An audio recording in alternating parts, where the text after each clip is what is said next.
మహిళలకు ఇచ్చిన హామీలను నిలబెట్టుకోవడంలో కూటమి ప్రభుత్వం పూర్తిగా విఫలమైందని వైఎస్ఆర్ కాంగ్రెస్ పార్టీ మహిళా విభాగం నగర అధ్యక్షురాలు బండి దీప్తి మండిపడ్డారు.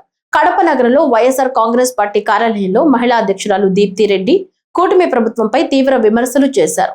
మహిళలకు 30% రిజర్వేషన్లు కల్పిస్తామని ఇచ్చిన హామీ ఇప్పటి వరకు అమలు చేయకపోవడం పట్ల అసంతృప్తి వ్యక్తం చేశారు.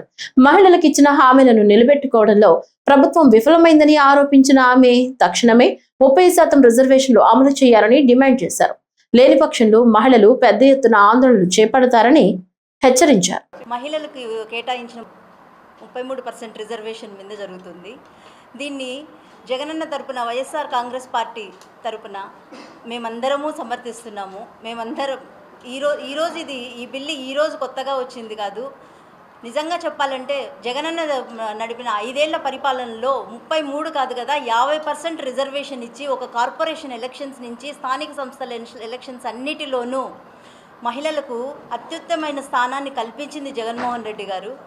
ఆ రోజు 5 ఏళ్ల పరిపాలనలో డిప్యూటీ మేయర్ల కాడి నుంచి మేయర్ల కాడి నుంచి కార్పొరేటర్ల కాడి నుంచి దగ్గర 54% రిజర్వేషన్ మహిళలకు కేటాయించి జగన్మోహన్ రెడ్డి గారు మహిళలకు పెద్దపీట వేశారు. అంతేకాకుండా తన మంత్రిమండలిలో దాదాపు హోమ్ మినిస్టర్గా డిప్యూటీ సీఎంలుగా చాలామంది మహిళలకు సదావకాశాన్ని కల్పించి వాళ్ళకు రాజకీయ సామాజిక భవిష్యత్తును కేటాయించారు.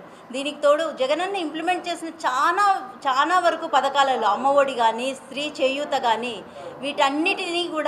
వీటన్నిటి వెనుక కూడా మహిళలు సామాజికంగా సమాజంలోకి ముందుకు వచ్చి నిలబడాలి అన్నది జగనన్న మెయిన్ ఉద్దేశము. దానికి అనుగుణంగానే ఈరోజు చాలా వరకు మహిళలు అన్ని విషయాల్లో తమ వంతుగా మేమున్నాము అంటూ ముందుకొచ్చి అన్నిట్లో నిలబడుతున్నారు. సో ఈ 33% రిజర్వేషన్ అనేది మేమందరము సమర్థిస్తున్నాము. మేమందరము జగనన్న బాటలో నడుస్తూ దీనికి 100% మా మద్దతును ప్రకటిస్తున్నాము.